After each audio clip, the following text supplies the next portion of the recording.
Estados Unidos, base militar Fort Knox. Aquí se almacena de forma oficial gran parte de las reservas de oro de Estados Unidos, así como de otros países y organizaciones de todo el mundo que les han confiado su oro. Pero son pocas las personas que han logrado entrar aquí, con decir que solo 2 presidentes de esta nación han pisado estas bodegas, Roosevelt y Truman. Pero saber qué fue lo que ellos vieron ya es una tarea imposible. En el mundo corre el rumor de que la cantidad de oro que se guarda aquí es mucho menor de lo que se dice tener registrado. El imperio del mal y los amos del mundo.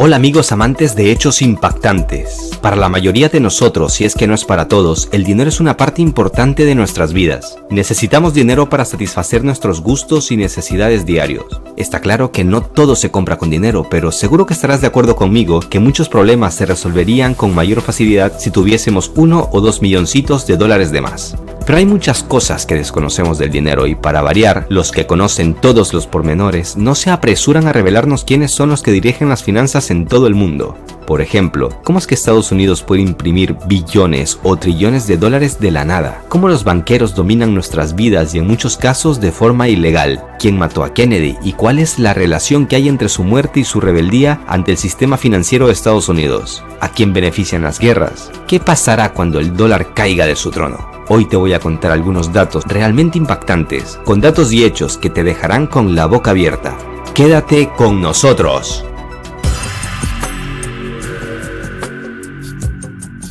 Mucha gente cree que el dinero es impreso por los estados, pero en realidad eso está lejos de ser así. La mayoría de los gobiernos no tienen el control de la impresión del dinero.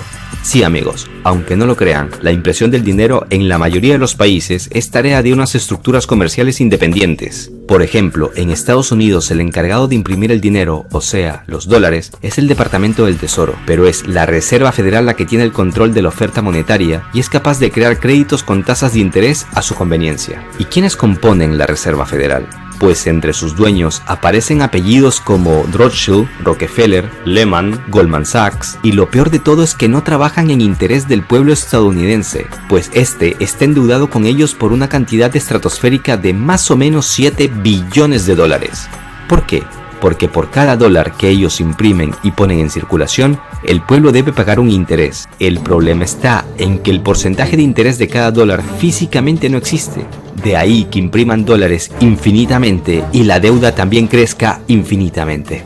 Lo tendrás más claro si te pongo un ejemplo, pero primero debes entender que la trampa principal en el sistema financiero es que el dinero impreso se da a los gobiernos en forma de deuda. Ahora supongamos que un estado necesita 100.000 millones de dólares. Para recibir este dinero deben garantizar devolverlo con un porcentaje y dejar una garantía. Si el porcentaje del crédito es de supongamos el 1%, se deben devolver 101.000 millones de dólares. Pero como ya te diste cuenta, estos 1.000 millones físicamente no existen, ya que solo se han impreso 100.000 millones. Y pagar esta deuda usando dinero es imposible. Quedan pocas opciones: entregar a los banqueros lo que dejaron como garantía o tomar un nuevo crédito. Y con estos créditos infinitos pagar una deuda se pone cada vez más complicado. Para intentar quitarse un poco la presión financiera, este estado con el mismo sistema da créditos a distintos bancos y estos a su vez a terceras personas. Pero el porcentaje de comisión se vuelve cada vez más alto en cada etapa. Y es así como terminan sufriendo los ciudadanos comunes y corrientes como tú o como yo. Si bien es cierto, muchos logran pagar sus deudas al banco, como puede ser tu caso o el de algún conocido tuyo, por desgracia, miles de personas en todo el mundo viven un escenario contrario, al no poder pagar sus deudas. Como resultado pierden sus bienes y se quedan en la calle. Por ejemplo, solo en 2017 los bancos en España les quitaron sus casas a más de 22.000 familias debido a que no podían pagar sus hipotecas, y los datos registrados en la década anterior eran mucho peores. El sistema financiero está construido de tal manera que los más ricos, empezando por los banqueros, reciben su tajada a costillas de los más vulnerables, los cuales terminan siendo esclavos del sistema por míseros salarios que van a parar a los bancos para pagar sus créditos. Los bancos de todo el mundo tienen algo muy claro, es algo así como una regla no escrita. Les resulta más rentable que sus deudores no siempre puedan hacer sus pagos a tiempo, ya que deberán pagar un interés por demora, o mucho mejor si pasados los años no pueden pagar sus hipotecas, ya que se quedarían con sus casas. A estas alturas estoy completamente convencido de que todo se pudo haber hecho de otra manera. Pero espérate, no te vayas, que ahora mismo te doy detalles impactantes del macabro pacto de los banqueros.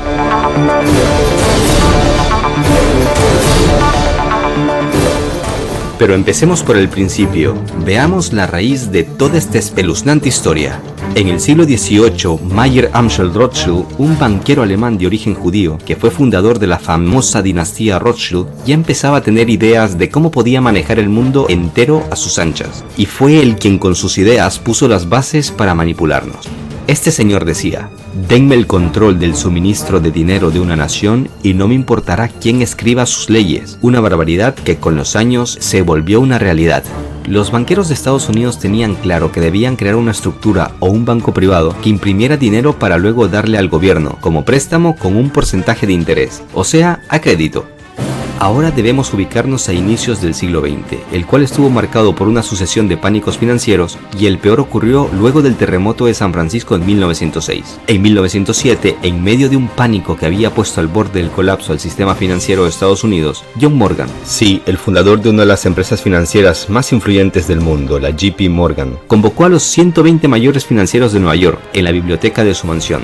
Fue ahí donde se empezó a tejer el macabro plan que dura hasta nuestros días. 3 años más tarde, en 1910, un grupo de políticos y economistas se volvieron a reunir en secreto. El objetivo era terminar de diseñar un sistema bancario central. Y así llegamos hasta 1913, cuando las ideas originales de Mayer Amschel Rothschild toman forma por completo. Y es que el 23 de diciembre de ese año, cuando muchos funcionarios en Estados Unidos descansaban por las fiestas navideñas, se presentó la Reserva Federal. El mismo presidente, Woodrow Wilson, que tenía una colusión con los banqueros que financiaron su campaña electoral, fue el encargado de promulgar la ley de la Reserva Federal. Después, él mismo reconocería su error. Soy el hombre más infeliz. Sin quererlo, he arruinado a mi país. Una nación industrial está controlada por un sistema de créditos. El crecimiento de la nación está en manos de un puñado de hombres, de banqueros. Hemos llegado a ser uno de los gobiernos más controlados y dominados del mundo civilizado.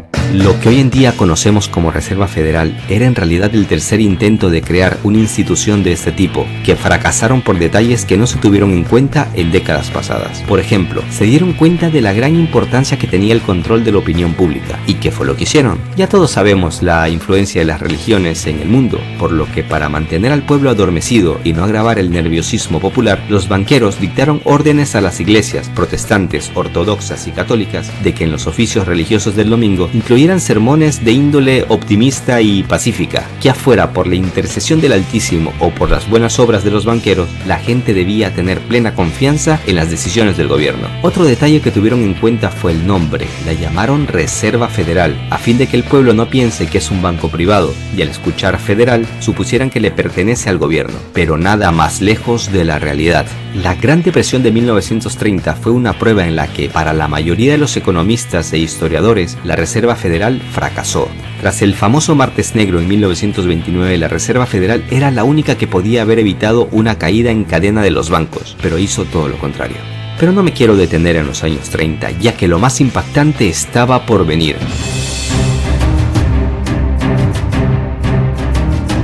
En 1944, mientras el mundo era un caos y se llevaban a cabo las últimas sangrientas batallas de la Segunda Guerra Mundial, Estados Unidos surgía como la economía más fuerte del mundo. Los Estados Unidos no estaban sufriendo las destrucciones de la Segunda Guerra Mundial, tenían una industria manufacturera poderosa y sus arcas se enriquecían vendiendo armas y prestando dinero a los combatientes aliados. Al ser la mayor potencia mundial y una de las pocas naciones poco afectadas por la guerra, estaba en posición de ganar más que cualquier otro país con la liberalización del comercio mundial. Se estimaba que la vuelta a la paz traería una depresión como la de los años 30 debido a la vuelta de los soldados de todos los países participantes de la guerra al mercado de trabajo, y la producción bélica estadounidense se estancaría. La guerra no había acabado y Estados Unidos ya sabía cómo enriquecerse más a expensas de los que más sufrieron durante la guerra. Se trataba de la creación de un acuerdo que garantizara la prosperidad de Estados Unidos para las siguientes décadas.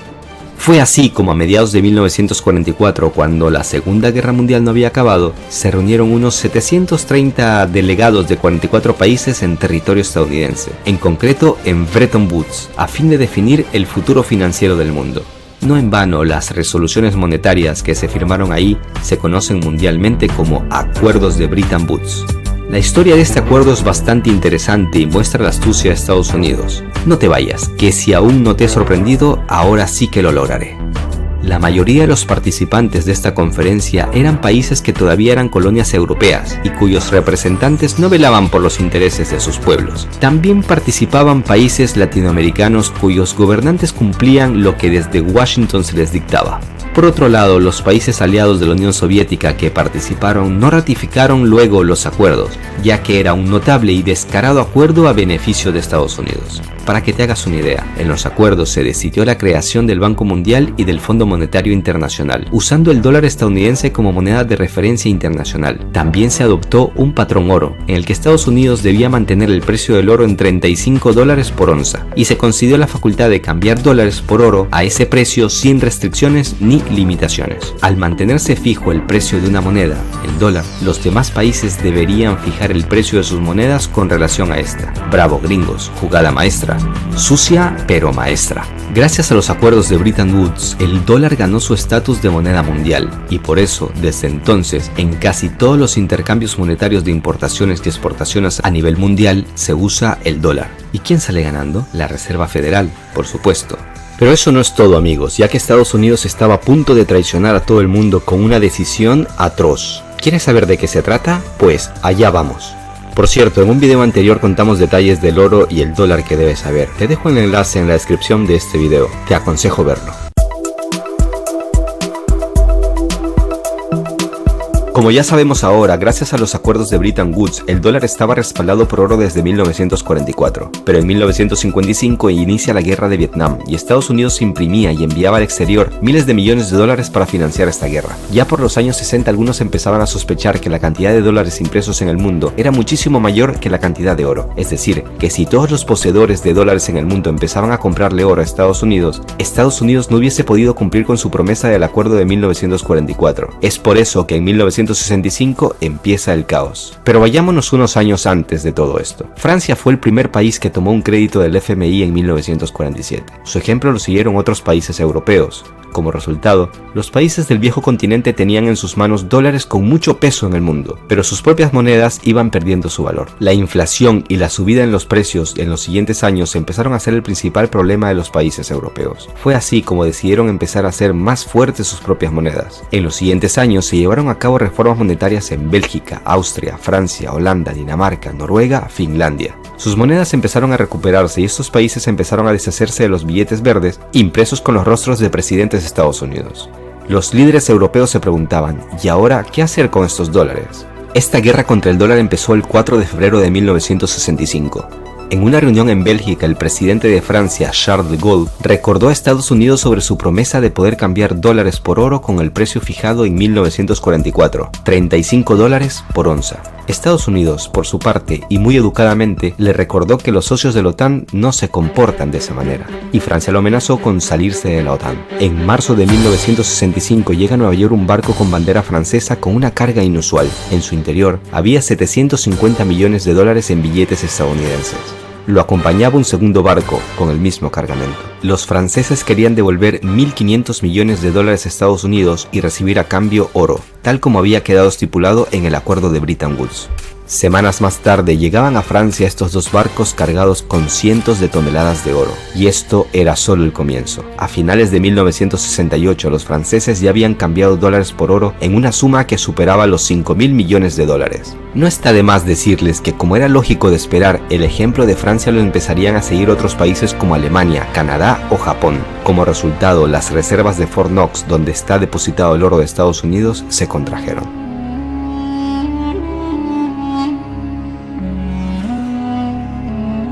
A principios de los 70 en Washington intuían que algo grave estaba a punto de pasar.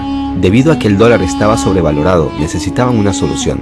En mayo de 1971 el presidente Nixon viaja a Arabia Saudita para convencer al rey, o mejor dicho para amenazarlo, de que ellos junto con los países de la OPEP negociaran el petróleo solo en dólares. Si los árabes aceptan, recibirán a cambio protección militar, entre otros favores. Si se niegan, se verían amenazados con una intervención inventando, claro, cualquier excusa en contra de Arabia Saudita. A estas alturas ya sabemos el camino que eligió Arabia Saudita.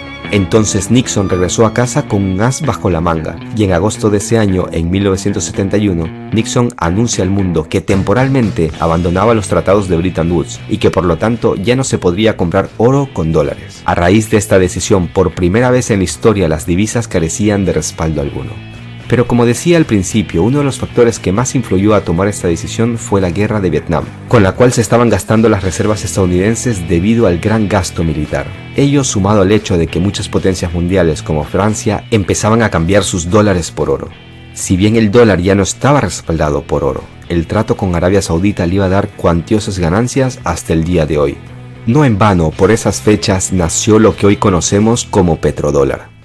¿Por qué los banqueros de Estados Unidos resultaron ser los grandes ganadores? Porque desde 1913 se acogieron al monopolio de impresión de dinero y el gobierno se vio obligado a comprarles el dinero a ellos a crédito. Para que tengas una idea, te dejo un dato impactante. Con una moneda de 25 centavos de dólar, ellos ganan unos 22 centavos netos más el interés que les pagan, ya que fabricar una moneda de 25 centavos cuesta menos de 3 centavos de dólar. Ahora hazte una idea del valor real de un billete de 100 dólares. Esto es el negocio del siglo. O mejor dicho, el robo del siglo.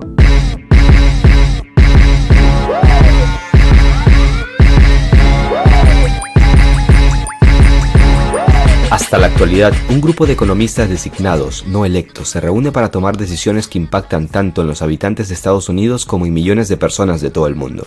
¿Se te hace conocida la palabra establishment en referencia a Estados Unidos? Pues en pocas palabras es un término que se usa para explicar que los presidentes de ese país y los funcionarios en general actúan como simples marionetas, ya que obedecen lo que le dictan los integrantes del poder dominante, un poder que estaría conformado básicamente por banqueros que por cierto también controlan los medios de comunicación, un arma muy importante en nuestros días. ¿Te ha gustado el video? Pues déjame decirte que esto no ha sido todo, se viene una segunda parte. Suscríbete al canal para que no te pierdas esta serie que he llamado El Imperio del Mal y los Amos del Mundo. En el siguiente video de esta serie te hablaré de unos hechos que seguramente desconoces. Kennedy será nuestro protagonista y además te haré unas recomendaciones que seguro te servirán para toda tu vida. El mundo empieza a cambiar muy rápidamente y hay que estar preparados. Venezuela ha excluido el dólar de su sistema cambiario. Rusia y China ya han empezado a dejar a un lado a esta moneda. ¿Quién más se sumará? ¿Irán? ¿Siria? ¿La India? ¿Brasil? México, quizás todos los países de la OPEP.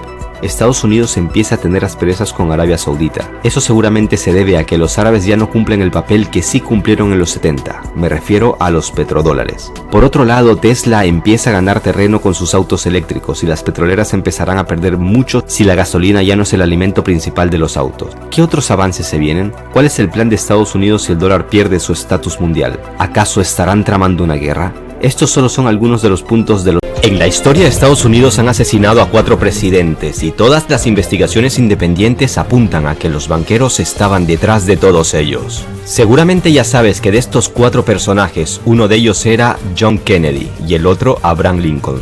Pero, ¿y los otros 2 quiénes son? También deberías preguntarte por qué mataron al candidato presidencial Robert Kennedy cuando encaminaba su destino hacia la Casa Blanca.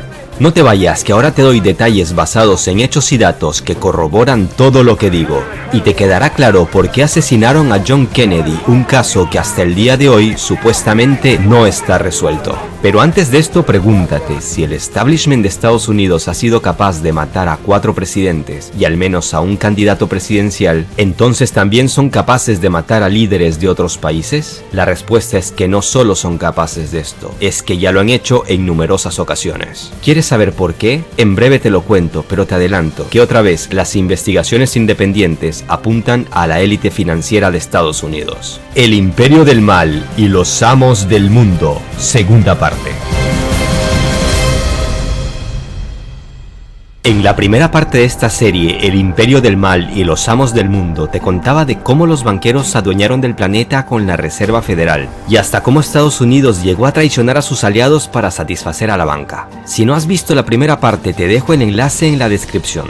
Pues bien, como había prometido, en esta segunda parte nuestro protagonista será John Kennedy. Pero para entender por qué fue el último presidente de Estados Unidos al que asesinaron, debes conocer por qué mataron al primero un siglo antes, o sea, a Lincoln.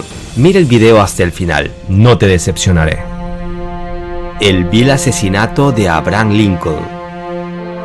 El 14 de abril de 1865, el presidente de Estados Unidos, Abraham Lincoln, recibió un disparo en la cabeza en el Teatro Ford de Washington, D.C. Si bien existe una versión oficial de por qué lo mataron, algunos hechos ocurridos algunos años antes y otros un siglo después indican a que fueron las élites financieras las que organizaron su asesinato. Permíteme recordarte que este presidente fortaleció el gobierno federal y modernizó la economía, algo que no beneficiaba mucho a los banqueros. Y también debes de saber que la guerra civil empezó poco después de que él asumiera el poder, principalmente debido a que quería abolir la esclavitud. Y tenía varios estados esclavistas en contra. En resumen, Lincoln es presidente desde 1861 hasta 1865, año en el que lo matan. La guerra civil de secesión dura desde que Lincoln es presidente hasta unos días antes de su muerte. Y también debes de saber que unos famosos billetes que no agradaban a la banca, llamados greenbacks, se empezaron a emitir desde que Lincoln llegó al poder y dejaron de emitirse justo después de su muerte. ¿No te parece raro todo esto? ¿Es esto una mera casualidad? Pues la verdad, no.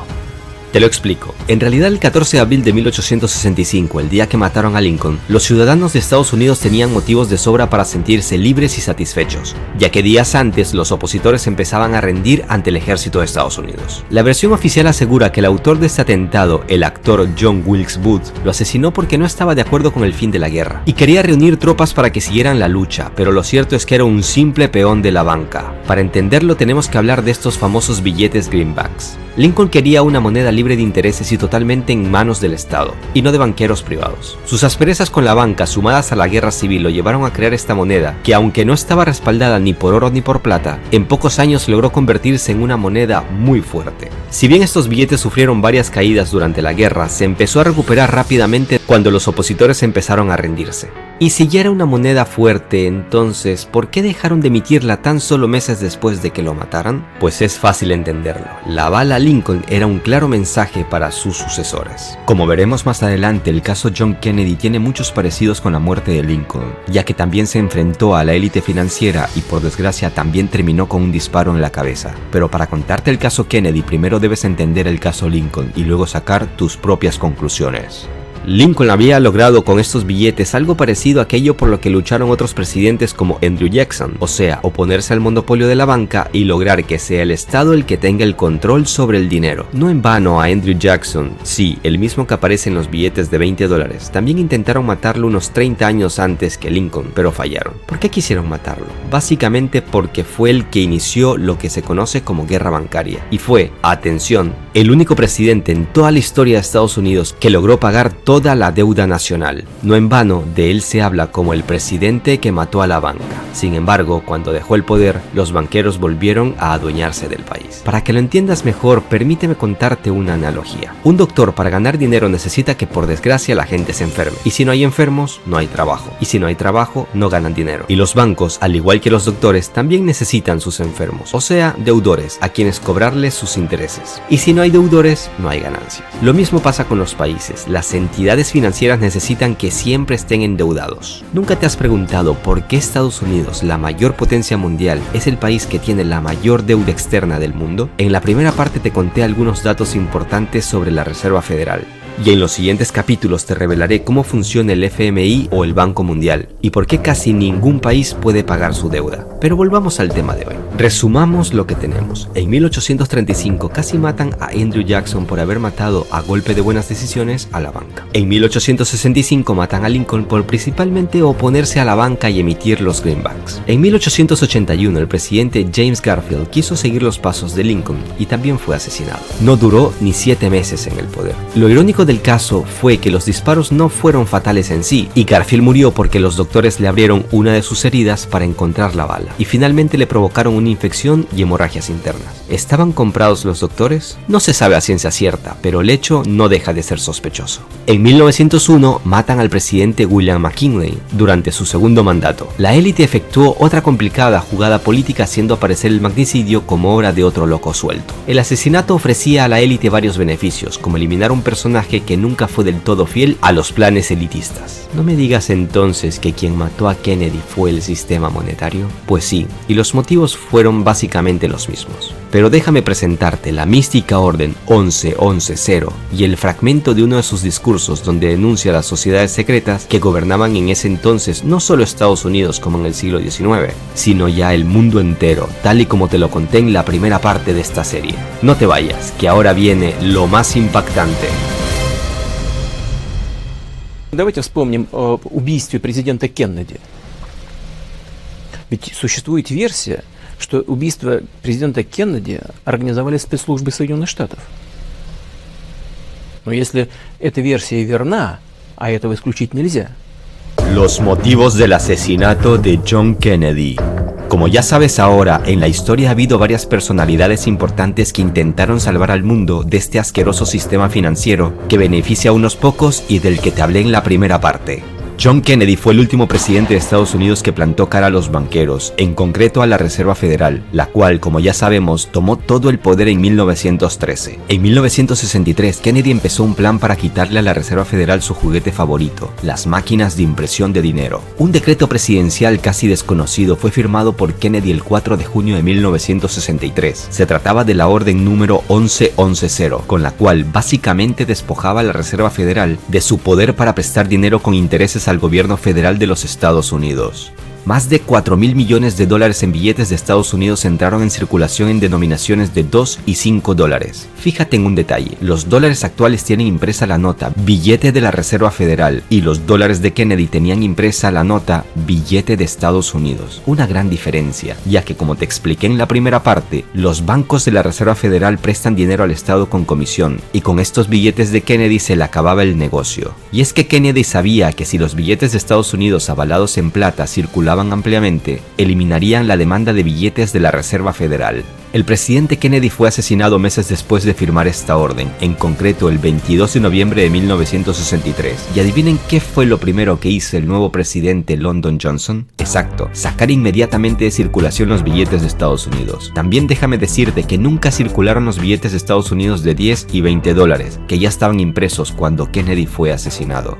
Lo curioso es que esta orden del Ejecutivo nunca se ha derogado o enmendado por cualquier orden del Ejecutivo subsiguiente. En pocas palabras, esta orden aún es válida. Quizás el asesinato de John Kennedy fue una advertencia a todos los futuros presidentes para que no interfieran en el control privado de la Reserva Federal sobre la creación de dinero. Como ya sabemos, después de Kennedy no ha habido ningún presidente que intentara plantarle cara a los banqueros. Tal parece que presidentes como Nixon, Reagan, Bush padre, Clinton, George Bush, Obama sabían con certeza que el que no conoce su historia está obligado a repetirla. Bueno, en realidad Robert Kennedy parece que tenía la intención de seguir la obra de su hermano John, pero lo mataron en plena campaña presidencial justo en el momento en que empezaba a ganar terreno a sus oponentes. Pero hay un detalle del que todavía no hemos hablado. Se trata de uno de los discursos más emblemáticos de Kennedy en 1961, donde denunciaba las sociedades secretas. Te dejo un fragmento, escúchalo y te sorprenderás. Ladies and gentlemen, I want to talk about our common responsibilities in the face of a common danger. The very word secrecy is repugnant in a free and open society, and we are, as a people, inherently and historically opposed to secret societies, to secret oaths, and to secret proceedings. And there is very grave danger that an announced need for increased security will be seized upon by those anxious to expand its meaning to the very limits of official censorship and concealment. For we are opposed around the world by a monolithic and ruthless conspiracy that relies primarily on covert means for expanding its sphere of influence, on infiltration instead of invasion, on subversion instead of elections, on intimidation instead of free choice, on guerrillas by night instead of armies by day. It is a system which has conscripted vast human and material resources into the building of a tightly knit, highly efficient machine that combines military, diplomatic, intelligence, economic, scientific, and political operations. Its preparations are concealed, not published. Its mistakes are buried, not headlined. Its dissenters are silenced, not praised. No expenditure is questioned, no rumor is printed, no secret is revealed. I am not asking your newspapers to support an administration, but I am asking your help in the tremendous task of informing and alerting the American people. La Reserva Federal consideraron este discurso y la firma de la Orden 11-11-0 como una traición, ya que según ellos, Kennedy llegó al poder gracias a las influencias de las élites financieras. John Kennedy se convirtió en lo que temían en la Reserva Federal, que un hombre con poder y querido y admirado por millones les derrumbara el reino que habían logrado construir a lo largo de muchas décadas. Ten en cuenta que la élite financiera domina no solo los bancos, sino que tiene fuertes influencias en los servicios de inteligencia de Estados Unidos, como la CIA o el FBI, además del control de los medios de comunicación. Por eso, la verdad no florece porque es secreto de Estado, y la prensa no te lo cuenta porque no les conviene. Suscríbete al canal para que no te pierdas los siguientes capítulos y dale like al video. Pero espérate, te adelanto lo que se viene. Los expertos de todo el mundo tienen algo muy claro: el dólar debió perder su estatus mundial al menos desde el año 2000, pero cada vez que parecía que su estatus iba a explotar, explotaban guerras en otros lados del mundo, en Afganistán, en Irak, en Siria, en Ucrania o en distintos países de África. En el siguiente capítulo te contaré por qué las guerras son un gran negocio. También hablaremos que los rivales de Estados Unidos como China, Rusia o Irán saben perfectamente que si el dólar cae de la noche a la mañana, no solo cae la economía de Estados Unidos, sino que el mundo se convertiría en un caos total. Por eso pensaron por mucho tiempo en una estrategia para evitar ese caos, al menos en sus países. Sobre estos y otros temas hablaremos en los siguientes capítulos de esta serie: El Imperio del Mal y los amos del mundo.